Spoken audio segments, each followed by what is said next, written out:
Hey everyone, it's Tony Robbins here. Welcome to the second season of our podcast. In fact, if you're back after last year, welcome back. Welcome home. And if you're not, let me tell you what this podcast is about. I'm obsessed. I hope you are too. I'm obsessed with wanting to find the answers to what makes the difference in the quality of people's lives. I've always been fascinated to see people that have been given everything. Tremendous love in their family, tremendous education, economic advantage. They're looked out for in every way. And oftentimes the people you give the most to are become emotionally or psychologically weak, not strong. Often they find themselves fighting their way in and out of rehab, even though they had every kind of love and support you can imagine. And then you see the opposite, don't you? You see people out there that life has just stomped all over, who've been abused mentally, emotionally, physically, sexually, anything you can imagine. And yet, rather than live in the story, which they had every right to do, something inside of them won't settle. Something inside of them is so hungry, becomes so driven, because the pain, the disappointment, the frustration doesn't stop them, it drives them.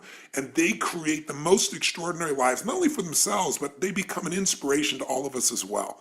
I'm also equally passionate about business, and a lot of this, 75% of the people that come to my live events are business owners, because I think people who want to live life on their terms are attracted to what I do, because they're looking for what are those edges. And where I've found those edges to help people grow their business 30 to 130% or more, what's gotten me to be able to coach multi-billionaire clients like the Mark Benioffs of the world from Salesforce.com, or Peter Guber, who owns the Golden State Warriors basketball team, the LA Dodgers. He's got 52 Academy Award nominations. Paul Tudor Jones, one of the top 10 financial traders in the world. The reason I've got to coach them is because I have found answers from the very best on earth. I didn't make them up. And so the purpose of this podcast is to bring you the greatest minds that I know of in the world, the people I consider to be mentors and friends who have insights that can truly change the quality of your life and your business. Now, this podcast, even though I'm passionate about it, almost never came to be because I got a challenge, probably the same one you do, time. It's like when my team came and said, we'd love to have you do a podcast. I was like, guys, are you kidding me? I mean, I'm running around like a crazy person. Approximately every 4 days, I'm either on stage or on a plane or a train and a helicopter in direction towards one. I go to 12 to 15 countries a year. I see about 200,000 people last year, to give you an idea. And, I also have 18 companies, 12 that I actively manage. And of those 12, we have more than 1,000 employees on 3 continents and 6 different industries, I think 7 now actually. And, and we do over 5 billion in sales. And I started out with no business background and no even desire to do it. But I did have an obsession with wanting to find a way to do more for other people than anyone else is doing, to find a way to add more value. So I want to bring you those people. And of course I want to do the podcast, but it's like, where do I do this in my spare time? And so I first told my team no. But then, people kept talking to me about a program I used to do called Power Talk. And I did it for about half a decade, where at that stage of my life, I interviewed all these brilliant people, and it's still a favorite product for many people. And I thought, well, I could do this. I could bring the greatest minds to you if I could get some leverage. And so last year, the way we did it is we created our co-host who did the actual physical interviews. I set it up and gave people the frames and the follow-up. And that was Anna, and she did an amazing job. I'm very grateful to her. But this year, I'm going to do some of the interviews as well, and I want to mix it up.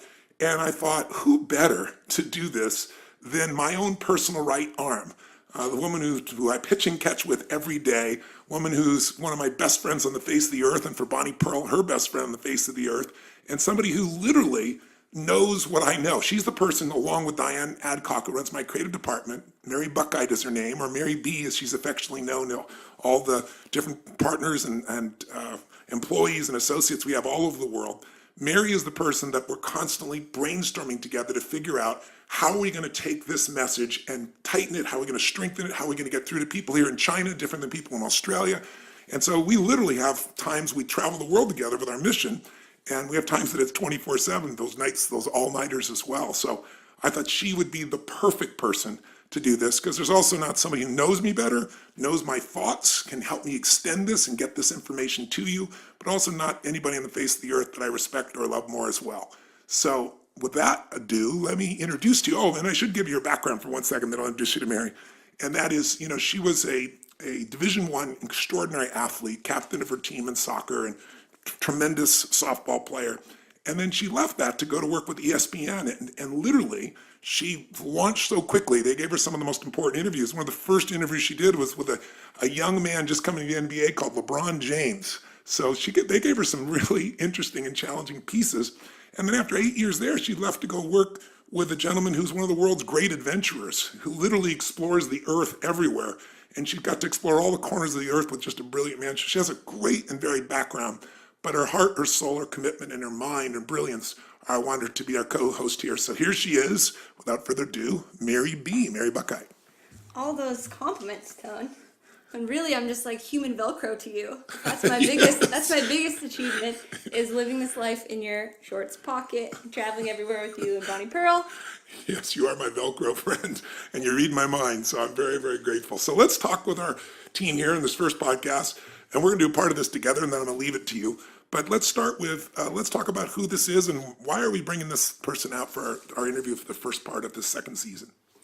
I am delighted to tell you why, Tone, because this is a human being who is a graduate from Brown University, and not a standout athlete in one sport, but in three. And again, at Brown, which is not exactly a safety school over there in Providence. So graduated with a degree in psychology. We love to talk to her about picking the brains of other human beings. She herself then went on to become the #1 triathlete in the entire world, even though at age 23, she says she still could basically only swim to save her life. Never had any technique coaching training, never got in the water, never got in a pool.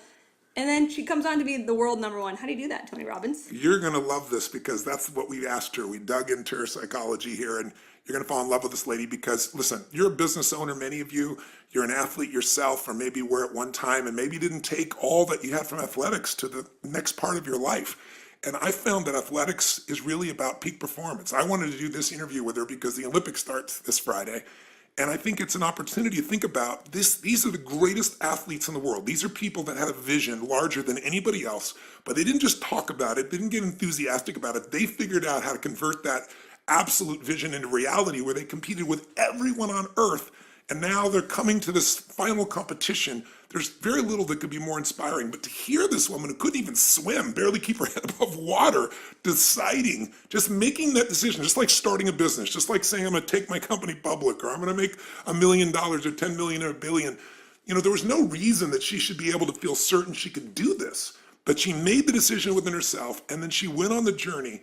And this interview, I think you're going to be very touched by. It's one that I don't care if you're a business owner or if you're an employee for someone else, or you're a mom or a dad, or you're an aspiring athlete, or you just want to go to another level. It's a reminder that any of us can go from the worst to the best if we're willing to pay the price and if we understand the fundamentals of how to coach ourselves and get quality coaching to get from where we are to where we want to be. And by the way, if you are a business owner, you're also going to be driven by this podcast because we're going to dig into her psychology, not how she went from doing what seemed impossible to making it real, turning her vision into reality, but also she's now the world's greatest coach. I mean, if you want to become a triathlete and you have the money, the time, the energy, and the true commitment, the first thing you want to do is make a journey to Boulder, Colorado to see. To Boulder. That's right, to see if you can get Siri to take you on. So I'm going to ask her, how do you build a championship team, an Olympic championship team? How do you recruit people? How do you know if they're the right ones? How do you know when to let go of them? All the things you have to do in your business, or maybe even in your personal life as well at times. And how do you build sustainable success in anything? You were telling me a quote about her. What were you saying? I was saying that I think that what the essence of Siri Lindley really is I was listening to an interview, watching that she did on TV, and she said she basically went from being crappy to being, in her words, on the top, basically, which is, as we know, the #1 world ranking. So if you want to go from being crappy to being #1 in the world, you better listen, take a few notes here. What do you think, Tone? Here's the pathway. So without further ado, meet Siri Lindley. Hello? Siri? Oh my God. We have contact. Oh my goodness. Sorry for the logisticals. Oh my God, no problem. I am just, Tony, I have to say, this is like a dream come true, just hearing your voice on the other side of the phone. I seriously I can't understand if this is a dream or not, because you're highly responsible for like a lot of anything at all that I've done. Oh, you gotta be. That's compliment, because I've been so excited to talk to you because your history is so unique, and my whole life is about finding people that just make decisions and then make the impossible happen. And you've done that in your life multiple times, so it's really a privilege to have you on the podcast, and I really appreciate you taking the time. Oh my God, it's such a great honor. So really, thank you so much. I mean, a lot of what I learned from you helped me to have the courage to make those decisions that I had to make. So really, thank you Well, very, very well, much. you're very kind. You give me more credit than I deserve as all your hard work. But No. let's jump into it right away here. I've kind of done an introduction in advance of you here to kind of save you some time, but let me just repeat it for those who might just be joining. You are a human being that has done things most human beings would think would be impossible. You go to Brown, you're a three-sport athlete. Give me the genesis of this decision, because a lot of our listeners are business owners, and they've got to make decisions where they can take what seems to be impossible and make it possible. It's the same metaphor. They've got to build teams. They've got to recruit people. They got to know who are the right people. They got to figure out how to inspire them and motivate them to follow through. They got to build a culture. You've done all that at the level called Olympics, at the level where the very best on the earth has done it, and you've done it competing against people. So I'd love to start, if we could, with a little bit of your journey. Yeah, I heard, and as I understand it, that at one stage, even though you're not a swimmer, you decided you're going to become number one in the world as a triathlete. Tell me how this comes about, and tell me the role that maybe coaching played along the way, because I know you had a pretty extraordinary coach. Yeah, well, in the beginning, so I had been a three-sport athlete, field hockey, ice hockey, and lacrosse at Brown University, and I loved it, and that was amazing. But there was something inside of me, I think, that I've always kind of doubted myself, and I've always been afraid and a little bit insecure. And I think part of my journey was that I needed to do something that was going to show me what I was capable of on my own without a team around me. Like as a team, you win a game and you know that you were a part of it, but you don't really know how much of an Yeah. input you had towards that win. And so when I learned about triathlon, I had a friend that was doing a triathlon and she asked me to come watch, and I had no clue what it was. And I showed up and I saw all these people of different ages and different sizes and different abilities. And I just thought it looked like the most incredible challenge. These people pushing them to the limits just to find out what they were capable of. So I started training for it, but I didn't know how to swim. The only swim I'd ever really done was swanning with my mom, which is like keeping your head out of the water, because she has this beautiful blonde hair and she didn't want to get it wet. And so she'd just like do breaststroke with her head out of the water. So when I got in the pool the first time and I had told my friend, look, I really want to do triathlon, she took one look at me and thought, oh God, this is going to be a big project. I didn't really tell anyone how far I wanted to go or what I was dreaming of. But as time went by and I had been training for a few months and I was a complete disaster basically in all three, I just knew, in my heart and in my gut that I had to do this and I had to take this as far as I could possibly go. And I told my mom that I wanted to be the best in the world. Which is crazy. She kind of laughed at me because she had seen me practicing. Um, so When your mom my doesn't first believe in you, it's not very promising. exactly. So that was a little scary for me, but I thought, no, I'm still going to do it. And I flew out to Colorado. I'd been living in Massachusetts at the time, and I flew all the way out to Colorado because I wanted to do a race where no one knew me. And I did this race, and the first thing, they line you up and you have to kind of put yourself in the group of your same ability. But I had no idea about what swim times were or what 100 meters was. And so they asked me, what lane are you in? And I said, I don't know. And I was getting all nervous, and all these people were lining up behind me. And they said, you've got to tell me, are you a 120 per 100, 130 per 100, 140? And I'm like, I don't know, just 120. And I got myself in this lane because I didn't understand what that meant. And it had, oh my God, it was like all these amazing swimmers with these like triangular backs, and they looked so fit.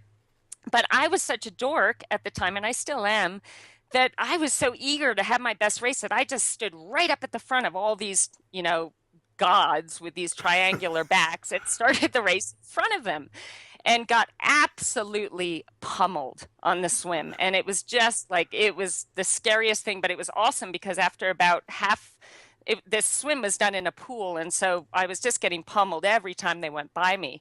But the great thing was that when I was only halfway through my swim, they were all done. So I actually had the whole thing to myself. I was just so excited. My mom standing on the side of the pool with my spandex pants, which again, terrible mistake. I'm trying to get in my spandex pants and I'm all wet. So I get on my bike and I'm hammering away on this, heavy 100-pound bike, but loving it. And, but people are looking at me funny because I'm grunting and groaning and obviously don't know what I'm doing. And I get off on the run, and I was thinking, okay, I'm used to this. I run up and down a field in field hockey and lacrosse. I'm just going to do what I do out there. And I was just doing these flat out 100-meter sprints as hard as I could go, to the point that gagging and I'm huffing and puffing. And I covered the whole 5K like that, just these 100-meter sprints followed by a gag and didn't notice a thing. I crossed the line. I was just so thrilled. And my mom was there. She had packed up everything in the car and she's like, okay, let's go. And I said, wait a second, the awards are at 1:00. Like, we can't leave now. And she looked at me like, oh my God. My daughter was like, of course I didn't get an award. I was probably last place. And I got home that night. Well, actually, that day I was just on cloud 9. It was like the greatest challenge of my life. And I'd just been totally inside myself the whole entire race. But that night I got in bed and I closed my eyes, and suddenly all the disgusted looks on the people's faces, like watching me like, oh my God, why is that girl even trying to do this? Like, look at her. That's so embarrassing. And oh my God, she's got a spandex pant halfway down her leg and the other one up by her, and all the faces that I didn't really pay attention to during the race, but suddenly they were all flooding back into my mind. And I just broke down in tears. I was so upset. And I went into my mom's bedroom and I woke her up and I'm bawling. And she said, I know, honey, it's okay. Like, there's so many things that you're good at. Don't worry about it. I have never wanted anything so bad in my life. Wow. And it was in that moment that I just, in stating it to her, I already knew in my heart. But there was just something about being so terrible at something, and all my insecurity, I was able to put it away during the race, but it all kind of came back with the looks on people's faces and that memory. And that actually really, really motivated me to just want to become, first of all, just proficient in this sport that I so desperately wanted to be good at. Well, you just hit on, when people ask me what is the single most important ingredient of the most successful people I've ever met in the world, and everybody wants to know, like, what's the one thing? And of course, life, it's never just one thing. But if you had to pick one, I don't care if it's, Sir Richard Branson or Serena Williams or Hugh Jackman or anybody who's the best in the world at what they do, it's hunger. And you just described that again. I always share with people, intelligence is so incredibly valuable. Physical strength and skill is so valuable. But there are a lot of intelligent people who can't fight their way out of a paper bag. It's that hunger that makes you just go far beyond anything you can imagine. Where does that hunger come from in you, do you think? I think it comes from, for whatever reasons in my early life, lacking the confidence, feeling like I wasn't really important enough, and almost feeling like I didn't belong in this world because I wasn't good enough, or there was no reason for me being there. I mean, it's kind of obviously, as kids, the things we go through and how we perceive the things that we go through really affect our perception of ourselves. And but so many people, can I interject for you that series? So many people will look at that and they'll be destroyed by it. It's like disappointment either destroys you or drives you, right? And for most people, they let it destroy them. What is it in you that, in spite of all that pain, I understand the pain that helped to drive you, but why did you convert it into drive as opposed to giving up, which is what most people do? I think I was just so desperate to feel good and to feel safe in my own body and to feel like I belonged. And I was just desperate to be happy. I wanted something different than the way that I felt. I was so uncomfortable in my own skin and so uncomfortable in the world that I was in. And I didn't want to live that way anymore. Like I knew that there was a better way. And sometimes, unfortunately, you watch people like I have a sister who I love so much, but we went through the same stuff growing up, but we made different choices. You got And, it. and Yeah. sometimes I feel guilty in a way that, I've been so blessed in my life, but I do feel that it is a choice. You have to make that decision. I don't want to feel bad anymore, It's beautiful. and yeah, so that's where the hunger came from. And it was more just, I mean, first and foremost, wanting to just appreciate and like myself, Yeah. So, and yeah. feeling safe because I didn't really feel safe, in my life anywhere else. And I at least wanted to feel safe in my own skin. Wow. I think, for women especially, most men have no clue. I ask men very often in seminars, how many of you have been worried for your safety at one point in the last 6 months? And usually I get three hands, maybe five hands in a room of 8,000, 10,000 people. I ask women, how many of you have had a concern for your safety in the last 6 months? 99% of the room raises their hand. And so it's interesting that you converted this. So what you felt this sense of, is it the strength that gave you the safety? It was the sense of mastery? I'm just curious. I think, I don't know that I went into the sport saying this is what I'm going to get out of it. Got it. I know that at the time, I was living my life out of a place of fear all the time. And I think the biggest transformation in me throughout the whole process of doing the sport was that I started really loving what I was doing because I was gaining confidence Yes. and I was, doing something that was making me feel good about myself. And so then I started focusing on living my life from a place of love, if that makes Oh, sense, that's and beautiful. saying, I'm gonna be afraid, I still get afraid, but I would rather just take steps towards doing the things that I love and trying hard and being productive and being proactive and focusing on the things that I love and having that be the major theme in my life and keeping the fear at bay, you know? You're saying the fundamentals that are true to be a champion in a sport, but also be a champion in business, to be a champion in your own life. I mean, facing fear and then finding a way to find your passion or what you love so it grows. But you didn't love it to start with. You just had the drive to start with. Tell me, if you would, I know you had a very special coach. Tell me the role the coach played, and did you ever think this is going to be impossible? I mean, you made this decisive decision, but tell me a little bit about what the road was like, the training road for this, because most people, I think, overestimate what they're going to do in a year, and they underestimate what they can do in a half a decade or a decade or a couple decades in life and in business. So, you got to put the time in, but tell me, how did you find your coach? How important was your coach? And where was your head at? And what role did the coach play? Because today, you're one of the best coaches in the world. For those that don't know it, if you want to become a triathlete and you have any intelligence and you ask around, you're going to be flying to Boulder, man or woman, to be trained here if you can. And you can hear by Siri's mindset and attitude, how much people love her. She's beloved in the community besides being respected. Some people are respected but not loved. You're respected and loved. And it's so obvious why, getting Oh, a wow. chance to talk with you right now. But tell me a little bit about your coach. Yeah, Siri, I'm gonna pop Well, in here. It's Mary B, and I listened to Tony and I listened to a previous interview last night with you, and I was touched when you told someone else, you went from quote being crappy to quote on top basically, which that's another little glimpse into your humility. On top basically, you didn't say it, but you were world number one 2 years in a row. Being crappy to world number one. What did Brett Sutton have to do with that? well, okay, first of all, thank you so much. That's like the greatest compliment of my life, and I'm going to save that forever. You're So so thank sweet. you.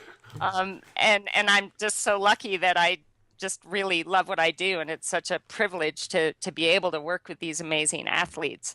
I think I want to mention, if you guys don't mind, my first coach was a huge part in kind of laying the groundwork, and then I'm going to get to Brett because yeah, he was just Perfect. amazing. And perfect for me. But my first coach, Yoli Cassis, this is when I decided I'm moving out to Colorado. It's a triathlon mecca. I was no good at this point in time, but I'm going to take every step to make this happen.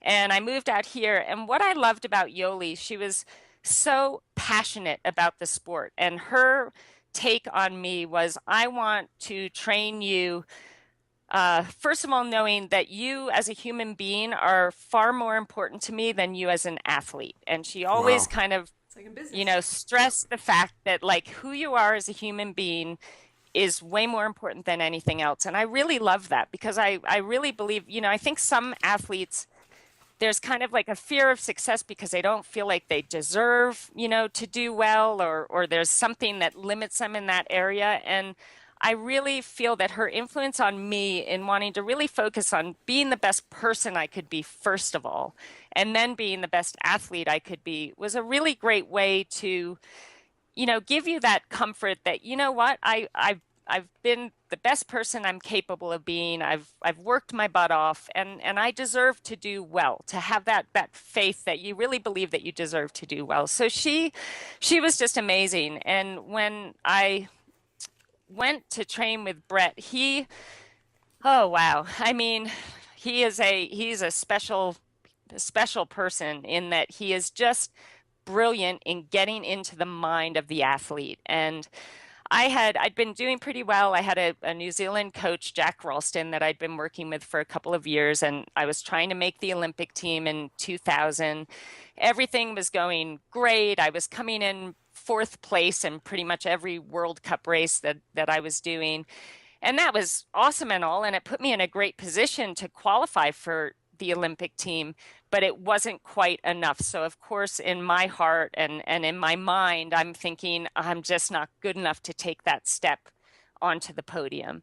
And so I started, well, actually, I should tell you that the Olympic trials came along and I was the second ranked American, and everybody thought it was going to be a sure thing that I made the Olympic team. And I'd moved to Australia and lived like a monk for 6 months all by myself in an apartment. I was on this kick that I thought, I'm going to be my strongest if I know that I've done all of this on my own. There's no support You're one team. of us, Sarah. You're one of us. We were all like, holed up for 6 months before. It was so awful. I had my altitude 10. I was like watching Neighbors. I don't know if it's this horrible, or actually I shouldn't say that, this great show in Australia that was like. You better watch yourself there. You just lost a country of fans. And I love Australia. But no, it was a show that entertained me every night, and I'd eat my dinner. I'd get in my altitude tent and I would visualize the perfect race. Every single night, my goal was for 365 days, I was going to visualize the perfect race on the exact course that the Olympic trials were going to be on. And the problem with that, I mean, there's a lot of problems with this whole scenario. Number one, I'm someone who thrives on love, and I thrive on my family and my pets and all of that. And I don't know why I felt that all had to be put aside for me to prove how strong I was on my own. But I did that, and I felt like I needed to do that at the time. But when I got into the Olympic trials race, the gun went off. I dove into the water, and within 200 meters, somebody had swum right over the top of me and dunked me under the water, and I lost touch with that group, the front swim group. Oh. And in my visualization for 365 days prior, this never happened. I literally choked. I mean, I was swimming as hard as I could and not even moving. Came out of the water near last. I got on the bike, which at the time I was feeling the strongest I'd ever been on the bike. I was just dropping further and further back. So as hard as I was going nowhere. And this was a really pivotal moment for me because, after the race, everyone's like, what happened? Are you sick? Did you have a flat tire? And I knew in this moment, it was so important for me to be accountable to me and to acknowledge what really happened. And that was that I choked. I had made this race the be all end all for me. It was everything I ever dreamed of. Was just purely focused on me and making the team, and it was too much. And, it just got the best of me, and I froze, and that was my Olympics. I didn't qualify. Well, I qualified as an alternate, but I wanted so much more than that. But I think in acknowledging what happened, that really allowed me to move forward. If I had tried to fool myself and make up an excuse as to why things went wrong, I think I just would have, I wouldn't have gotten any better. So I acknowledged that I choked, and at that point, another one of the athletes that I used to race against, Loretta Harrop, who's Australian and watches Neighbors, she felt really bad for me. I think she knew how badly I wanted it, and she wrote me a letter and said, "Look, if you come and train with my squad and my coach, I know he can turn things around for you and help you achieve what you deserve to achieve." And so I wrote him right away. I thought, wow, this is an incredible, honor to be invited. And I wrote him, and all I got back was, I'm, you need to get here in 1 week to Switzerland. I'm the boss. I'm going to think for you. And, I don't know, I should have it in front of me to read it. It was very powerful. It was very scary. And so I flew home to the United States and literally, packed my bags and moved out to Switzerland to train with Brett Sutton. And here's the incredible, like I'd been training, I thought I had been training hard, but it was nothing like when I got there. And I think what he wanted to do with me, and maybe I'll explain if you guys are willing to listen to like my first couple of days. Yes. If I make. Yeah, please. Because what you're describing is this idea that so many people have the delusion of it. I always say the difference between a entrepreneur versus an entrepreneur is they all think their ideas are what matter. They think that if I just visualize, that's enough. And you and I both know visualization is an important part of training, but that's not enough. I mean, if this visualization didn't come close, if you don't back up your affirmation with discipline, you're deluding yourself. And it sounds like this entered you into a whole other realm. And every business person I know usually gets into business with the purest heart, with a clear visualization, with a great dream to help and save the world, or bring a product or service there and make a difference. But those ideas are not enough. Ideas are, a dime a dozen. It's the people that can execute, right? The people that can get themselves to do the things no one else does. And that's what you had to do. So when you started training with him, what was your mindset? I think I saw a video or an interview, one of them with you a week ago, where you were describing it, that when he was wanting to do the impossible. Is my memory right about that?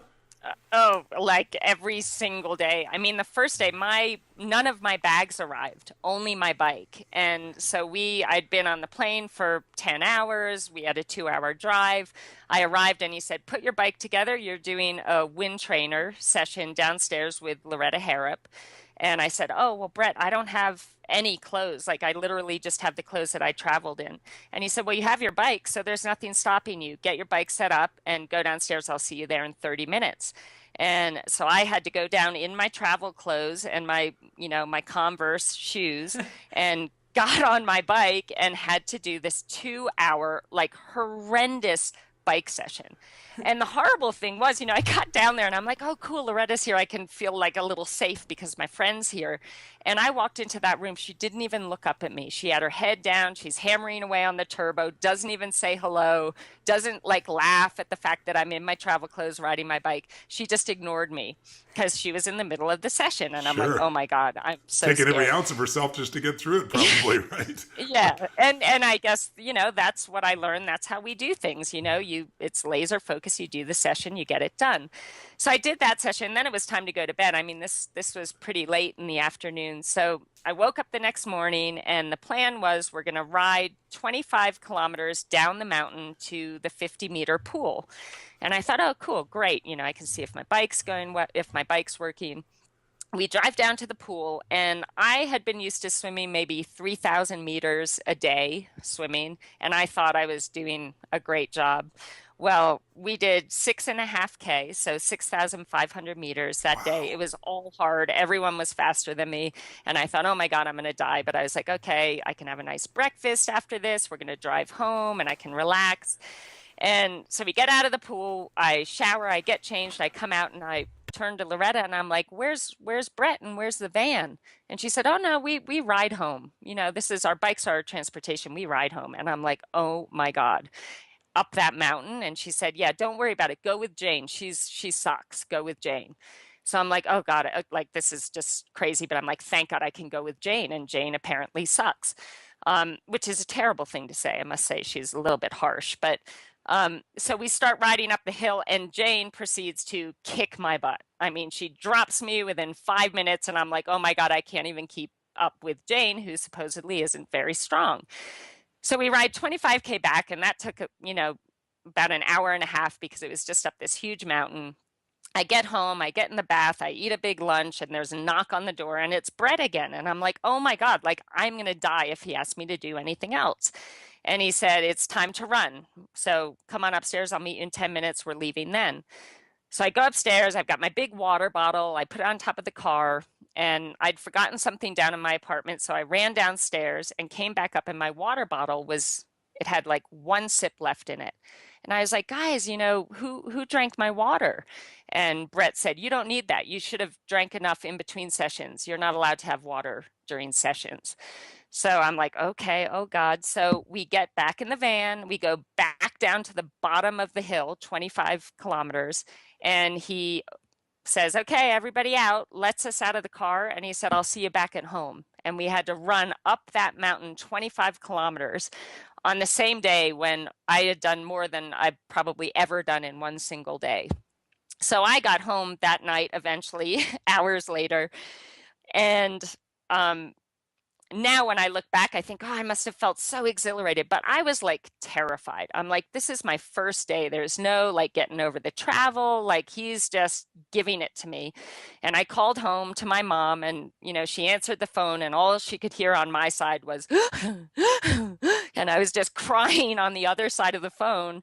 And she said, listen, if you can't hack it, come home, but just do your best and see how it goes. Well, so that day, we basically every day after that was nearly exactly the same kind of a challenge that seemed so impossible and scared me to death where I'd be shaking before the session. But each day I was able to finish it and I was able to accomplish whatever task he laid in front of me. And what was so brilliant about that was that what he was doing is he knew that every day he was scaring me to death.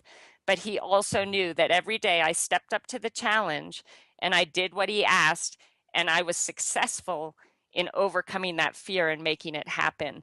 And I tell you, that was just the most powerful thing I could have ever received from that experience because my problem was I didn't think I was tough enough. I didn't think I was strong enough or, brave enough to make these amazing things happen. But over a 3-month period of time, I was proving to myself through his guiding me that I could. And that was incredibly powerful. So I'm very grateful for the experience. Siri, one of the things that you just outlined for me was an important distinction that I want people to have, which is so often in life, people don't begin something because they just don't believe it's possible. Something inside of you wanted this. You had this hunger that in spite of your fears and your uncertainties pushed you through. But one of the things I try to tell people is a belief is a poor substitute for an experience. Right? You had your beliefs about what was possible, and then you get a hold of the right coach and he gives you some experiences. Now, to your credit, most people would give up. You just continue to push yourself through, but you develop more and more, not just physical muscle and speed and strength, but the mental side has to have been a transformation. How would you describe the difference between you today as a human being, as an athlete, as a coach, compared to what you were like before you went through that transformation with him? I just feel like such a different person on the inside because I'm happy to live in my own body. And I mean, the mental side of things is it's so critical. And for so long, I was just self-sabotaging, in everything I was trying to do. I was self-sabotaging, not to the point where I wasn't trying and giving 100% effort, but where I would let myself fall into bad patterns of, doubting myself or thinking too much about what everyone else was doing and, not keeping all the focus on me. And I think now, just like what you were saying, I believe that if somebody wants something bad enough and they're willing to do all the work necessary to make that something happen, that anything is possible. And I believe that with all my heart, because I'm living proof of that. So I'll never doubt. This is the whole reason we wanted to interview you, because you are because it's so rare. Most people who become athletes are such extraordinary athletes, at least early on, people see them as such, or they've been training in a sport for their entire life. They don't make it all the way through college and then decide you're going to shift sports to one where you don't even know how to swim. It's just like, I mean, you are such a delight in this area. There's this quote by Michelangelo, and it's, I saw the angel in the marble and I carved until I set it free. Yes. And as a coach now, I use that quote every time I'm thinking about taking on an athlete that wants to be coached. And right away, I put that quote in my head and I think, do I see the potential in this person? Even it's like looking at me when I first started the sport as like this disaster who had no skill whatsoever. But if I could just feel something or see something that would give me that vision that I believed in. And I think that we all have that ability to have a vision for ourselves in our future. And then it becomes about making the choice to make that happen, to do whatever it takes to make that happen. And that means facing your fears. It means, breaking patterns that always, lead you the wrong direction. It's a matter of, changing the things in your life that need to be changed to set you up for success, and to be okay with failing. Everybody has this fear of failure, but the way I see it, every time I failed miserably, I grew so much, and it made me better able to achieve greater things in my future. So you almost need that failure. I'm not saying, I want failure for my athletes, but I think we grow so much more through the failures than we do the successes. And so being okay with failing and understanding that that's, 2 steps back, 3 steps forward, is crucial. What you're talking about is exactly the same for the business owner. That's, their capacity to be able to face their fears, their capacity to step back up from all the disappointments, their capacity to, compete in the marketplace and lose and still get back up. I mean, you and I both know that's everything. But I think so many people relate to athletics, but they don't relate it back to their own lives very often. They just look at you as this super extraordinary human being. But you're bringing up another question that I want the listeners who own businesses or are part of anything. One of the things we have to do is decide who we're going to spend time with. And in business, we got to decide who we're going to hire. And so, what do you think that he saw in you there back in Australia that was making him willing to bring you on, even though, quote, by your description, you're a disaster? He must have saw something else. And what is that thing? If you're looking for someone, you're going to decide you're going to commit to coach them. You're going to bring them into your company, so to speak. How do you know they're the right person? What criteria? What are you searching for? Well, you say you feel that spark. Tell us what that looks like. What do you think he saw in you?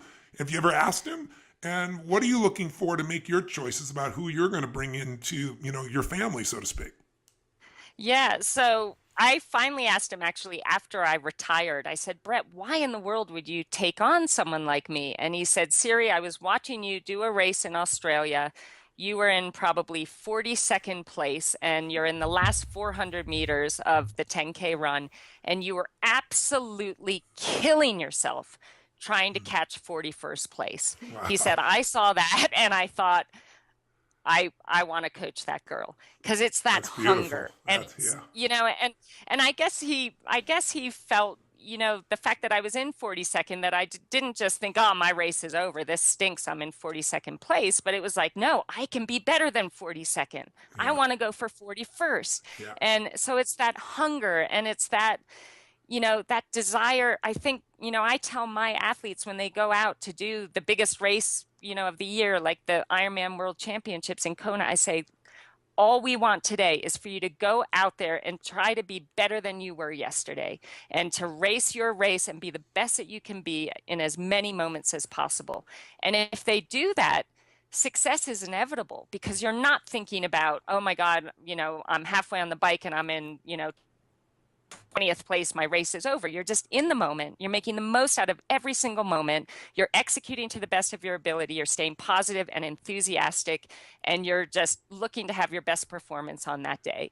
So as far as, taking on athletes, I think some of the crucial characteristics are having that hunger, having that passion, having a really solid work ethic, having respect for their teammates. And actually, one of the most important things is having that appreciation for this amazing opportunity that they have to train at this level, to race at this level, the fact that we have, you know, 2 arms and 2 legs and we're able to swim, bike, and run, having that appreciation for the everyday and all the things they're able to do every day. Because I think that's key. It's feeling like what we're doing is actually, it's a great privilege to be able to do this. I know what was my main motivator in races after I started training with Brett, and something that changed, you know, how I went into races.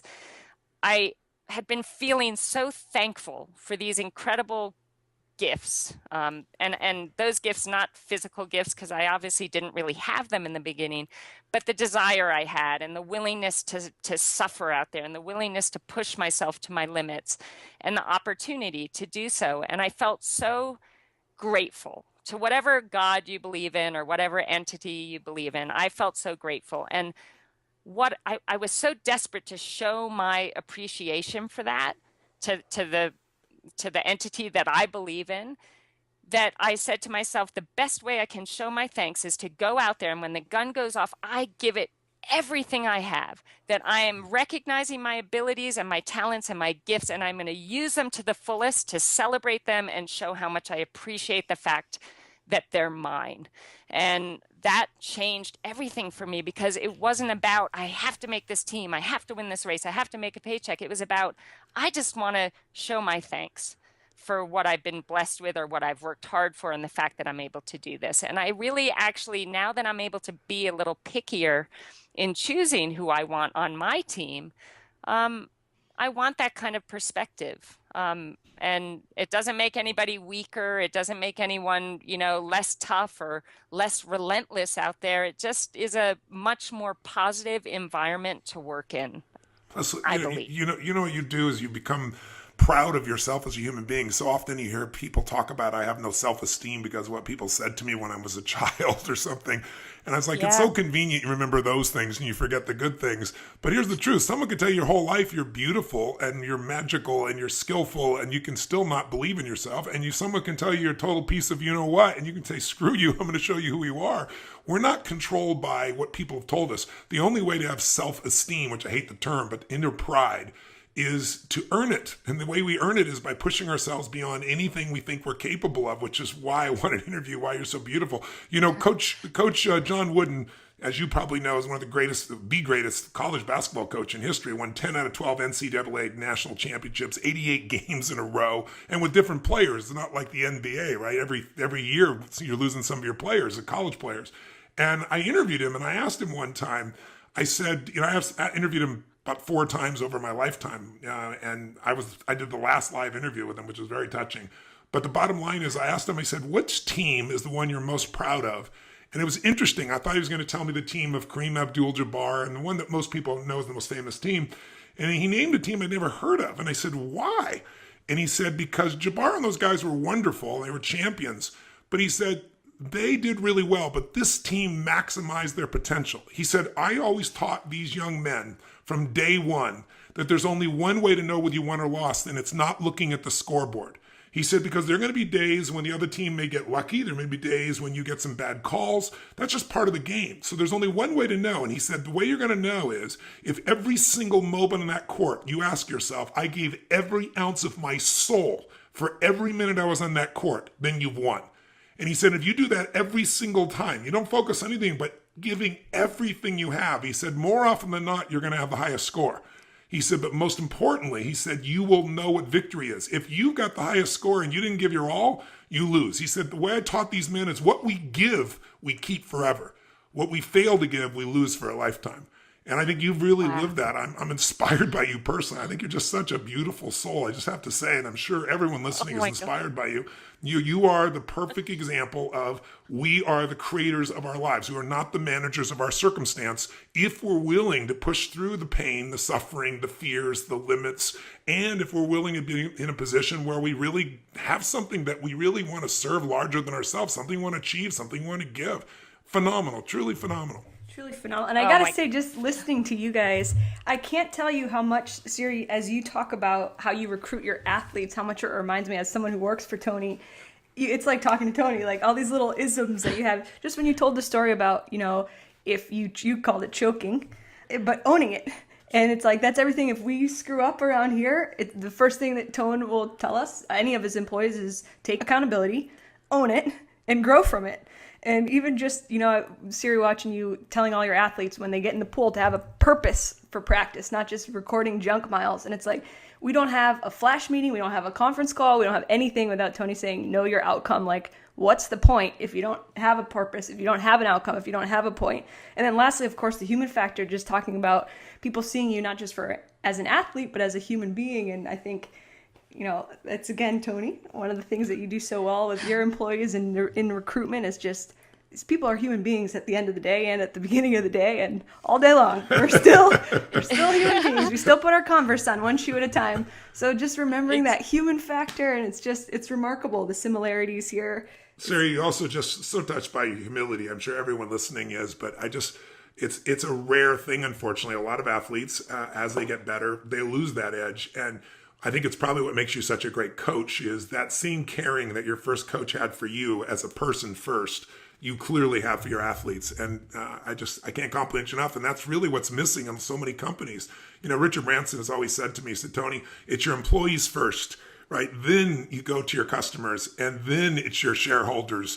And that's got to be the order in business as well. And I think when people fall in love with their clients or customers, when they decide they want to do more for them than anybody else, when they become as committed to that, being number one only happens in business when you find a way to do more for others than anybody else is doing. When you add more value, the value that people really desire. And you're doing that as a coach today. Tell me, what gives you the most fulfillment today in your life?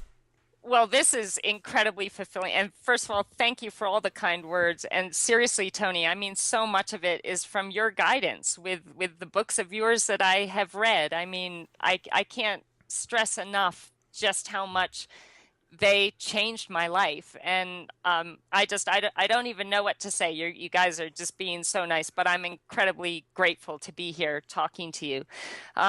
So now I've forgotten the question. That's okay. Just saying, tell me what gives you the most juice? What are you most passionate about? What are you most fulfilled by at this stage of your life? And, how is it different than when you were competing? Because that's another challenge for, just to give you an idea, business owners, one of the challenges they have is often they become a business operator.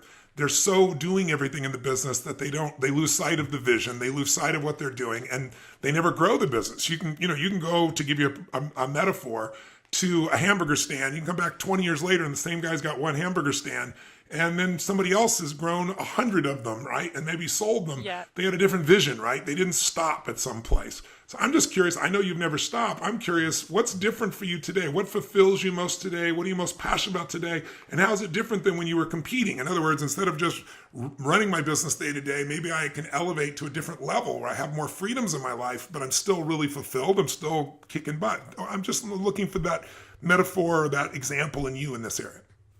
Yeah, I think when I was racing, I was still finding myself, and I didn't really know who I was. And when I won my first world championship, I could have retired right then and there, because there was something that told me I found what I'm looking for. And that was my faith in myself and confidence and strength. But I kept going because I didn't want to be a fluke, and I was just embracing the incredible opportunity.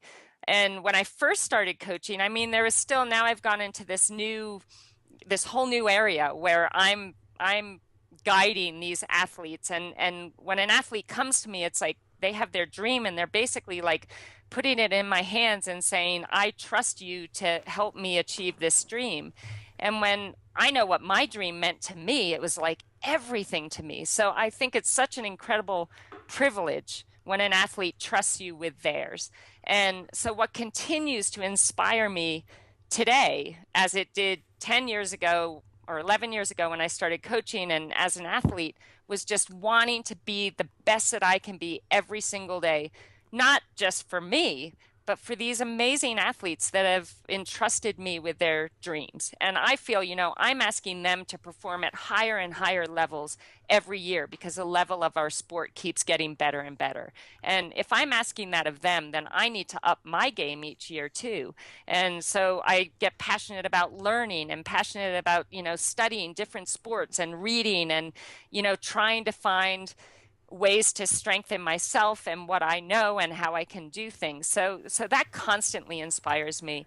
Siri, I gotta say, You and Tony are like brothers from another mother. Everything that you're saying, I'm laughing over here. I have to interject because I'm like gonna crack up. Tone, there's not one day that Tony doesn't like learn something or read something and he's like, I gotta share this with everyone. And you're like, Oh my God.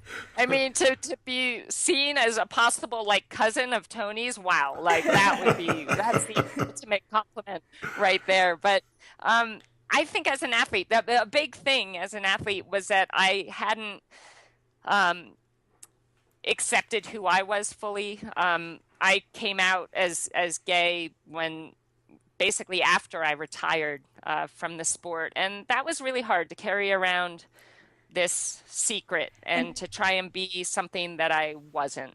And then, I met my now wife, Rebecca Keat, and fell madly in love with her. And Oh, that's who's a awesome. friend of mine who's also just as wonderful as you. I have to just say, I'd be remiss if I didn't say what a doll Rebecca is.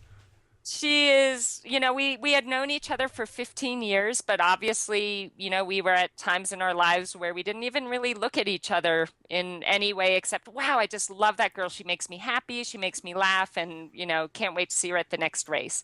But when she asked me to coach her in 2012, we started working together, and it was really scary for me because I'm someone who, I have very strict boundaries with my athletes, and I had always learned and thought, never ever cross that line with somebody that Love you're messes with anything you believed before. Even your monk life. oh my God. I mean, but we just started, somebody put us in the same house together. And I had always said, I will not live with an athlete. So no matter what, I'll live in a tent, but I cannot live with an athlete. But one of my athletes at the time said, look, you're going to be upset with me, but you have the whole upstairs and you're sharing a house. And I'm really sorry, but it's with Rebecca Keat. You have totally your own space. So I was, not that happy about it, but I didn't really have a choice. And I just had long talks. I just got to know her really well. And I tell you, we just fell so madly in love. And when we realized that that's what was happening, we had to sit down, and she said, I'll retire. I won't do the sport anymore because I want to be with you. And I said, Wow. well, no, I wouldn't do that because I didn't want to let down these athletes that rely on me. And I said, well, I need to sit all of them down and talk with them about it and let them, voice their concerns or ask me questions. And we did that. And everybody was so incredibly supportive because I've had a lot of, I don't want to say bad luck in love, but I've made bad choices and I've been really hurt. You've learned. That's what it's called. Unfortunately, that's how we all learn. We don't call it the losing team around here. We call it the learning team. And that's my favorite thing. You're either winning or learning. So yes, I totally agree with you. And I really had kind of almost come to the point where I'm like, I love my life. I love my job. I love my animals, and I don't need to find anyone. But when you find a love, and this is a love that even a 4-year-old kid, I can remember thinking about, God, I don't know if I actually consciously thought these exact words, but it was like I wanted a love where I felt safe and I felt appreciated and somebody that made me happy. And I just never had that. And I almost thought that it wasn't possible. But as Beck and I started spending more time together and falling in love, I thought to myself, you know what? This is something that I thought was just a fairy tale, and it's presented itself in my life. And not only do I need to just be so thankful and go, full on and allow myself to love this person, but I want the world to know, because this is something that, I thought was a fairy tale and is actually happening in my life, and I want people to know. And so when we got married, we sent out a tweet or a Facebook message, and, both of us were a little scared to lay this out there, but I tell you what, there was not one person that said anything negative, and they were all so supportive. And I think that when the people around you that care about you and appreciate you and know, that you're doing your best in life, they just want you to be happy. Exactly right. And love is love. Love is love. Yeah. And she's the greatest thing that has ever happened to me and has brought me such a confidence inside, because I don't know how to explain it, but her love has made me stronger, and that's made me a better coach. and that's made me a better example for the athletes I do coach, and I'm so grateful for that. So another thing I'm just so excited about is being married, which I never thought I would be, and being Wow. able to share dreams and goals with someone who is so motivated and so passionate about life, and we share all the same, dreams and loves. And so that's something I'm very grateful for. And I think it makes a point too. I think sometimes people in business or people in sport, they think that it has to be all about work or all about the sport. And if they do anything else, it's going to lessen their power in that area. I think I've found that the more I kind of take care of myself too, Yes. the better coach I am for my athletes. That the times when I have just been all just fully, it's all about them and I can wait, I'm not going to take care of myself. They come first. I'm actually doing a better job now because I'm taking care of me and I show up at work, excited and creative and clear in my head. And I just feel it makes you better at whatever it is you're doing in your life if you really are taking care of yourself too.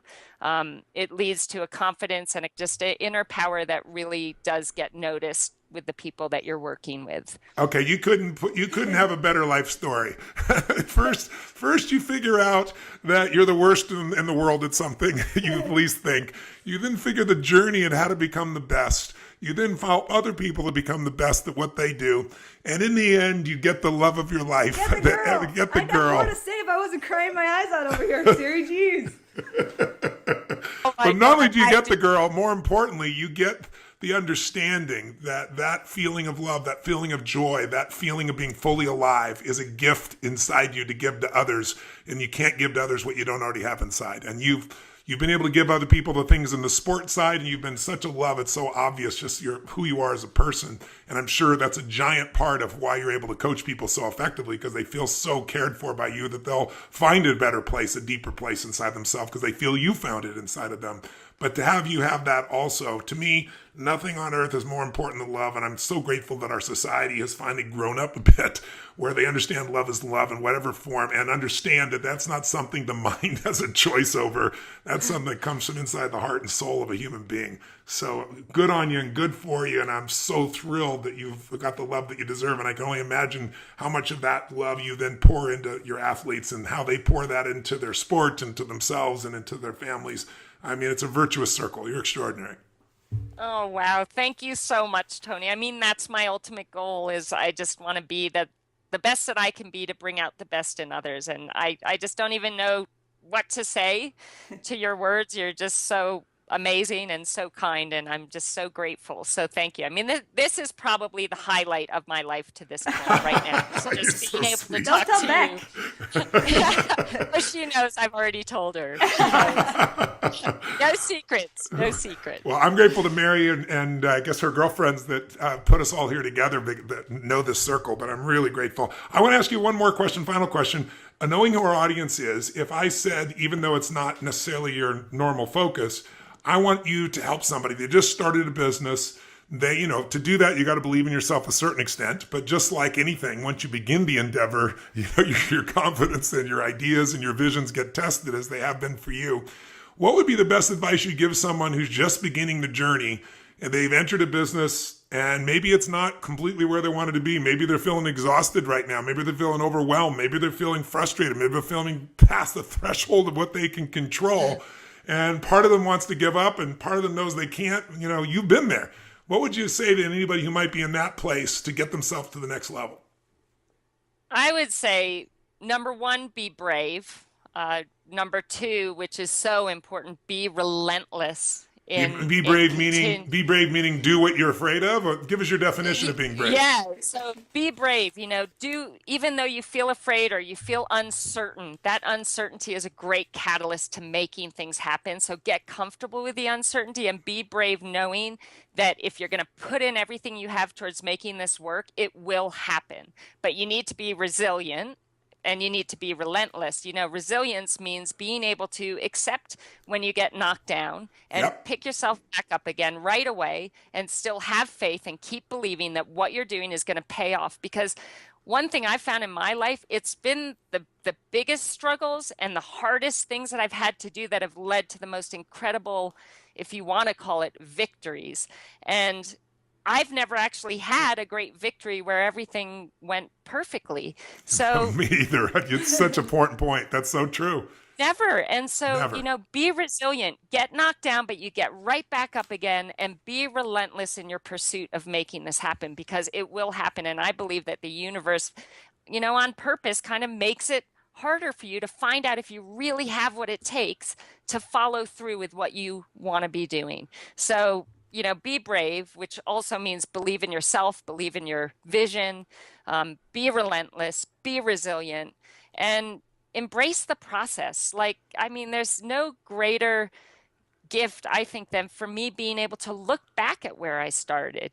We were just talking about the other day, Tone, about how people, a secret to look at how far you've come, that gap of how far you've come, instead of the gap that I think people That's a good often thing. look at. That's a good thing for our listeners maybe to catch on to. Mary and I were talking, brand bouncing ideas back and forth, how to get it across to people that a lot of people in life spend their life in so much stress and they don't feel fulfilled because the gap they focus on is the gap between where they are and where they want to be. And that's useful to look at, right? Because it can motivate us, it can drive us. But if you only live there, you don't have the same level of strength and inner resiliency because you can't build on failure. In the beginning, you're not good at things, right? If you're honest with yourself, Exactly. none of us were good in the beginning.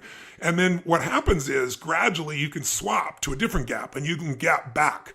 And what I tend to do is make sure that I look back and go, can you believe this is where we are now? And I gap backwards to where I started. And I go, my first speech, was the biggest disaster in the world. My first time trying to start a little company. My first time trying to do this, trying to figure out how, I could make, $1,000 being able to do something. And I just got $1 million to speak for 3 hours. It's like, there's a bit of a gap there. But if I got forward only, then I'm always feeling like I'm not where I should be. And that puts people where they're achieving, but they're not fulfilled. And I think what I have left this conversation with you, Siri, is besides even more respect for you and even more love for you, is that you have figured out achievement and fulfillment. And I think that's the piece that business owners, athletes, average human beings have forgotten. Our society promotes to achieve, and we push so hard to achieve. And a lot of people get there and then they go, is this all there is? I can't tell you how many Academy Award nominees, how many billionaire businessmen, and they call me in to, quote, help them with some aspect of their business. And what I discover is I'm a Trojan horse. I'm going to give them what they want for their business, but what they need is to be fulfilled. They need to feel joy in life. They need to feel a sense of ecstasy and gratitude and a sense that their life has purpose and meaning. And what you've managed to do is not only achieve, but you've managed to also find that deep level of love and fulfillment and purpose. And what I love about you is that you're helping your athletes, just like John Wooden did, to become better human beings. I mean, there is no greater gift any of us can do is to be a better human being. And then through our pain and our lessons to hopefully make it easier for others, show them a pathway that shortens the amount of time. Maybe we can help them compress decades into days or weeks or months or years as opposed to decades. And you're such a model of that. So I hope everyone listening here has been as touched by you as I've been. You're like my John Wooden, Siri. You're like, for all of our nieces and daughters and all the girls and women out there, former college athletes. Also, it's just so beautiful to hear. People always talk about, you play your heart out, you play the best 4 years of your life, and then you graduate, and that's it. Like, what are you going to do? Go play slow pitch somewhere in a league? Like, that's the end. And just to see what you've done with your life and the fulfillment that you found and how you found it, it's just such a lesson that I really do hope especially young girls and hear and take away from you, and it's so important. And what I'm just so touched by and what you and Tony have alluded to are just how you both kind of don't believe in failure. Whenever I hear people ask Tony, what do you consider your greatest failure? He says, again, from a place of humility, it's not that I don't have any failures, it's that I don't see them as failures because it's just an opportunity to grow. And I hear you, and your language is just so similar to that. I know, so you come out of Brown, ice hockey, field hockey, and lacrosse. It sounds like lacrosse was your love. You try out for Team USA lacrosse and don't make the final cut, which as an athlete, like just reading like that, not making a cut, especially as athletes, is just, I can't even read the words without getting that pit in my stomach, like, the don't make the cut pit in your gut. It's just like, we've all been there. And it's just heartbreaking. So first, how do you rebound from that? Just like a business owner having to rebound from 2008, how do you rebound from that? Yeah, that was devastating because it really was this great love of mine. I loved the sport of lacrosse and I was passionate about it. And my dream at that point in time was to make the USA team. But I didn't make the cut. And I think the biggest disappointment of all, and I think this is just the kind of person that I was at the time, is I was more disappointed in myself that I didn't keep just playing on my club team and working on my skills and getting better and trying harder and go back again and try and make it the following year. But then I give myself a little credit and I say maybe that just wasn't my destiny because obviously, when I started triathlon, it was so clear that I had such a long way to go. But I still kept fighting for that. Was that the fact that I didn't try and I was disappointed in myself for not trying again in lacrosse, or was it that I was now ready because this is the path that I was really meant to have this journey on?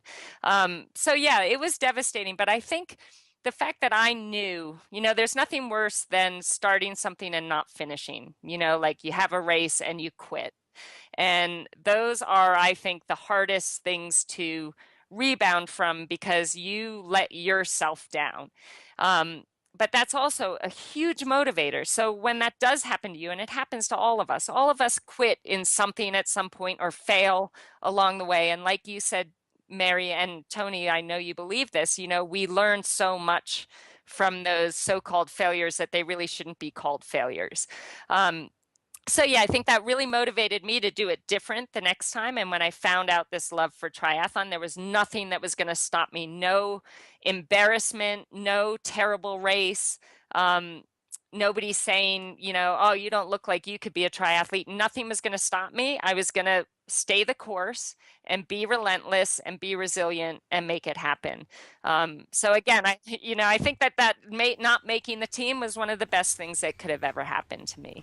You're a better woman than I, Siri, because I tried out for the USA baseball team, made a bunch of cuts, didn't make the final cut, and my way out was, at the time I was writing a story for ESPN about it, so I kind of rationalized, like, after crying my eyes out of like, oh, I didn't make the final cut.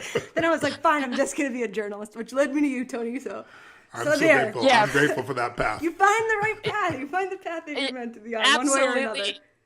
Oh my God. And you're doing amazing things now. So that was like meant to be. And look at the amazing stuff you're doing now. So yeah, you put me to shame in a lot of ways. Trust me. I just wanted to ask you about your Polo Sport Ralph Lauren sponsorship that came, as we look at kind of the arc of your life from this standout college athlete, and then you moved to Worcester, Mass, which I have been to, and I'll tell you what, it's not the most scenic place in Massachusetts, the state that I love, but you moved to Worcester, Mass to work at the YMCA, and then down the road you're getting this sponsorship opportunity from Ralph Lauren, so you just, again, like the arc of that, the heroic kind of build up to where you are. But still, even that had its challenges, and maybe you could speak to that a little bit. Absolutely. Well, I had moved to Worcester. I actually had been coaching field hockey and lacrosse for a year at Princeton University and then a year at Lehigh University. And my move to Worcester was actually because I had a lot of friends that were gay that lived in Worcester. And it was the only place where I felt kind of safe and felt like I had a little bit of a community of people that I could be me and just like talk freely about who I was. So I got this actually amazing job at the YMCA. And with that came a lot of really down to earth, amazing people that supported me and supported my dream of doing triathlon. So that all was just a brilliant gift. When I hadn't quite made it yet, I had turned professional in 1996. I didn't feel I was ready to turn pro, but one of my greatest heroes in the sport, Karen Smyers, who's a multiple world champion, said, Siri, you're ready. Just don't be afraid. Do it. So I turned pro, and one of my college lacrosse teammates actually was working at Ralph Lauren and was running the RLX part of that company, which was the polo sport. And they were putting together like a mountain bike team and a triathlon team. Actually, her idea was a triathlon team because she knew I was doing triathlon. And she said, Siri, I'm going to really try and put this together and make this happen. It ended up being this unbelievable deal. Our sport has very little money in it. You can't really make a rich living in this sport. And that's, the people that are doing it because they find it so incredibly challenging and they love it so much that it doesn't really matter what they can make from it. It's more about what the sport does for them on the inside. And so my friend got me on this team, and because I wasn't very good at the time, and there was another athlete, Tim DeBoom, who also was kind of at the same stage I was as far as, decent, we had potential, but we'd not really done anything significant yet.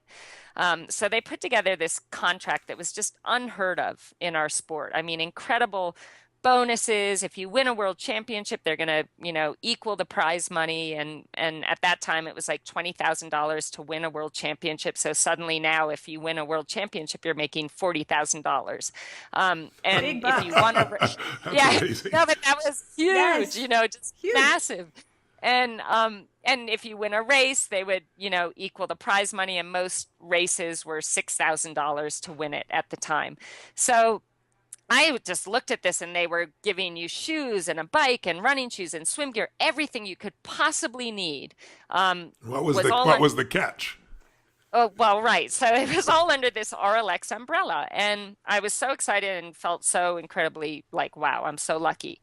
I went for my interview in New York City, and I was so excited to see my friend. That went great. But I sat down with the person that was in charge of the team, and he didn't outright say what the point of this story is, but he said to me, he said, okay, two things, very important. You need to grow your hair long, and you need to get a boyfriend. He said, everyone on this team is either married or has a boyfriend, and we just need to, maintain that family image. And oh boy. Right at the time, obviously, I had been living in Worcester, and I was finally really kind of building confidence enough. I turned pro, building confidence enough to walk out of that closet for the first time. But I left to be me, which was really just was starting to feel so good. But I tell you what, I walked out of that meeting, and I walked straight back into the closet and slammed the door shut behind me. And I for how long? My hair. Oh, I mean, the rest of my career, basically. And I went so far back into the closet that by the time I retired from the sport, I actually got engaged to a man the year after I retired. And because I was still in that kind of brainwashed into thinking this is who I need to be. Ultimately, what happened with RLX is, they didn't expect either me or Tim to do as well as we did. And we both won a world championship that year, and we won a lot of races, and this was totally unexpected. But that's what happens when you actually get support, that really can help you move forward. And they, after that year, the following year, they said, oh, there's a clause in the contract where we can, get out of this agreement whenever we want. And they actually sent that to me in November. So that kind of meant that going into the year where I was the current world champion, I had no sponsors. So wow. that was hard as well.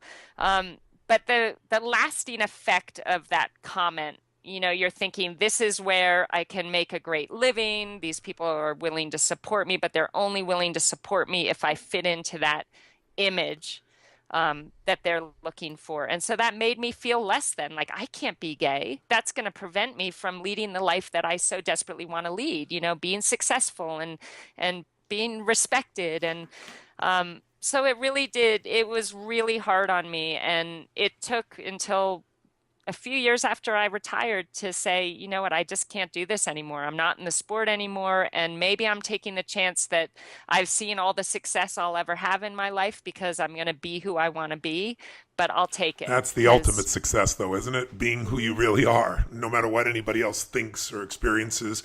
I mean, what would be your advice? I mean, this just kills me to see human beings who, have to hide who they are And then, unfortunately, more and more in the United States and other parts of the world, we're seeing a change. There's plenty of parts of the world where, you can put to death for something of this nature. It's just, human beings being human beings. It's insane. But what would your advice be here today to someone who is struggling with, coming out?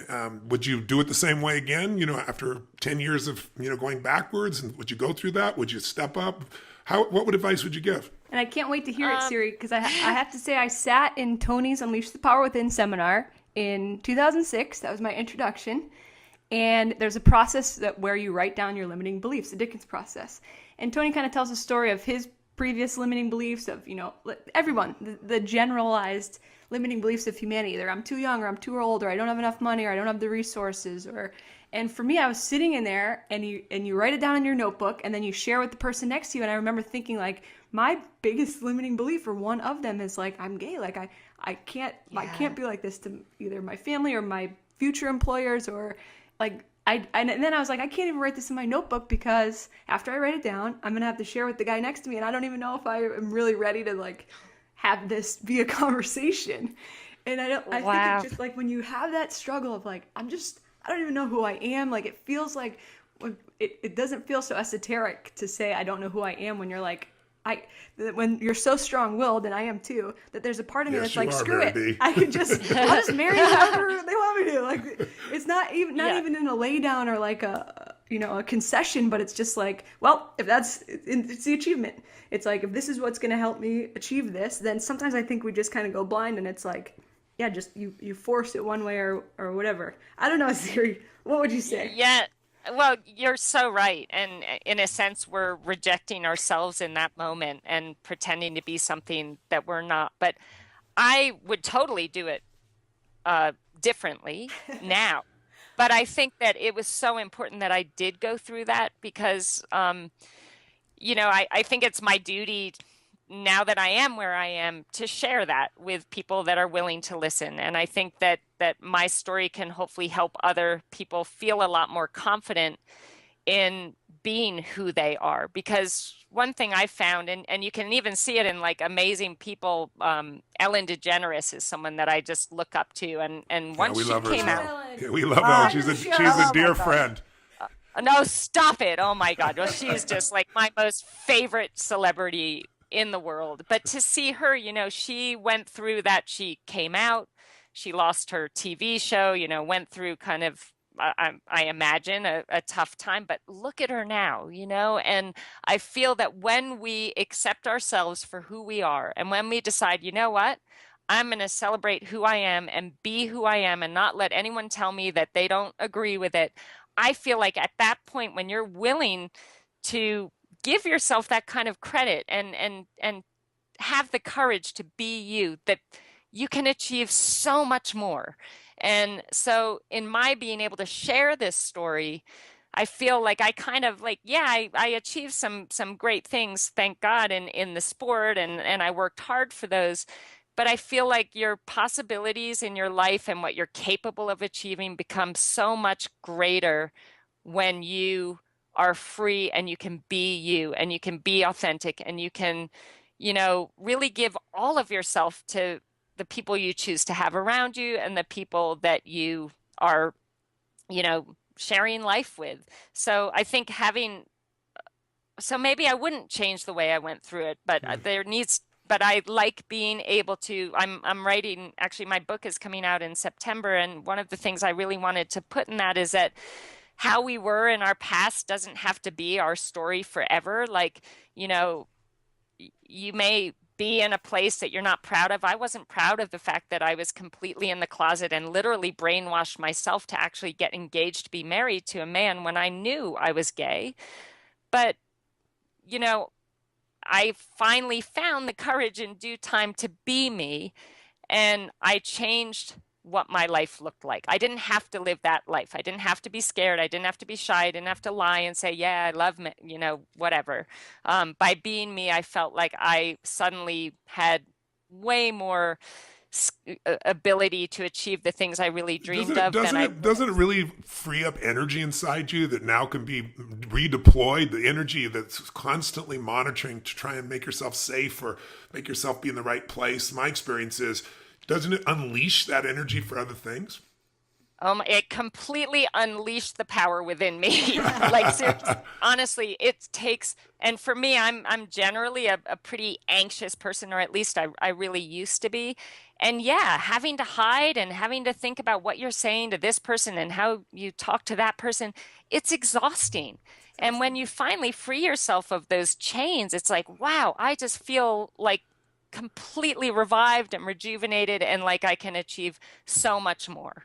And you just have to stop caring about the critics and say, you know what? Like it doesn't matter. I want to be me. I want to be happy. I want to be healthy. I want to be able to be everything that I dream of being. And you can't do that if you're hiding from yourself. Yeah, it's so true. So many times people say to me, I just don't know how to love myself. I know I need to, but I can't. I always tell people it's hard to love yourself when you're not being yourself. And I think most of us have adapted. It isn't just someone who's living in a culture that doesn't accept you for something like your sexual preferences. People from every walk of life have. To me, that's one of the most extremes and unjust.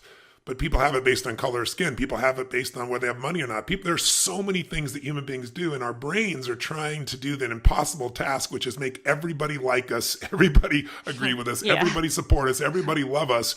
And it's just an impossible task. The only thing that matters is the people that you love, the people that, that are closest to you. They know who you are, as you said, and those are the ones that matter. But we have to pull that together. And sometimes there aren't many of those. Sometimes it's you and God, until you start to find the right friend. But they're out there. And I'm hoping that talking about this might stimulate some people to think about what part of my life am I hiding from myself? What real desire or hunger or, where am I conflicted?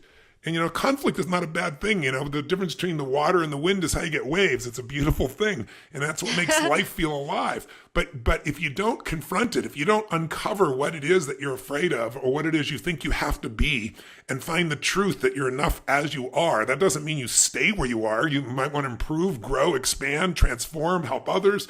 But we all have, if we can't have that fundamental sense of appreciation of ourselves, it's really hard to truly consistently appreciate others. And so it affects every relationship we have, but most importantly, affects our experience of life. So I hope those listening, if someone's in that dynamic of in the closet, I hope that you'll be one more example like Ellen of somebody who was at the top of her game, was fearful. And in Ellen's case, she actually took the hit. She didn't want to, but she took the hit. But look where she is today, stronger than she's ever been. And she's free inside of herself as much as she is in the outside world. And that's why I see her such an incredible soul role model. Mary calls her lesbian Jesus, she says. Oh, yes. Amen to that. I'm taking that. Because she took all the pain for everybody and then made it cool to be a lesbian. It's pretty amazing. Yes, absolutely. Tony had a meeting with Ellen and Portia. And I had, of course, in our preparation, like we always do, hours and hours, just like for this podcast, we're doing our preparation. I was like, Tony, she's like lesbian Jesus. Like this is all we've got. And so, unbeknownst to me, let Ellen know that that's what I call her. And so, when I did have my moment, my 5 seconds with Ellen DeGeneres, she said, "Bless you, my child. I hear I'm lesbian Jesus." It was Mary's birthday. She got a picture on her birthday with lesbian Jesus. She was very happy. Oh my God, that's the best birthday present ever. Wow. I love it. So thank you for the gift of your example and the gift of all you pushed yourself through and all the hard work and all the pain and all the joy that you've brought to so many people watching your victories and watching you grow. And I'm really glad that we have a ticket to your life where we got a little insight today. It's really touched us and inspired us. Oh, well, thank you so much. It was such an honor, and thank you for your continual inspiration and leadership. I mean, you've changed a lot of lives, and I'm one of those lives, so I really am thankful. Tony and Mary, it's so awesome to meet you, and I really hope that I can hopefully inspire some people out there. That would really make me happy.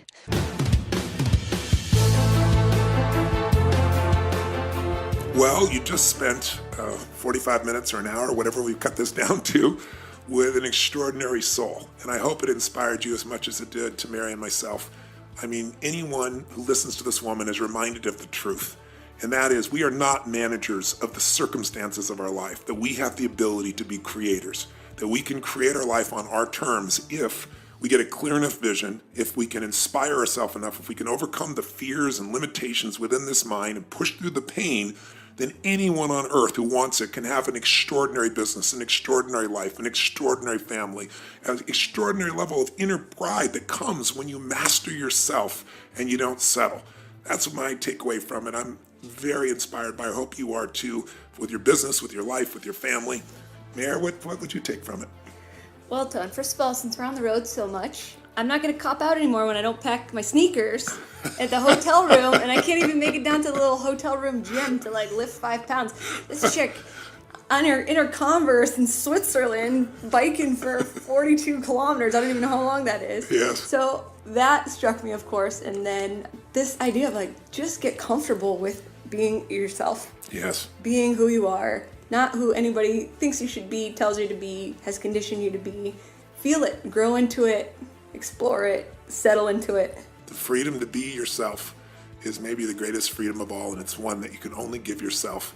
And that's easy to say when the outside world is not supporting it. But one of the great gifts in life was my original teacher, Jim Rohn, said to me at one point when it felt like nothing was working and no one was responding to me, and I had all these reasons why it wasn't coming together. And he just looked at me and he said, Tony, if you will continue to love, if you will continue to grow, if you will continue to give, your gifts will make room for you. And we all have gifts. And it's beautiful to see this woman's gifts. And I hope her gifts have inspired you to reclaim more of them today, every day, and to create the life that you deserve. God bless. We'll look forward to seeing you at the next episode of the podcast. Till then, live strong and live with passion.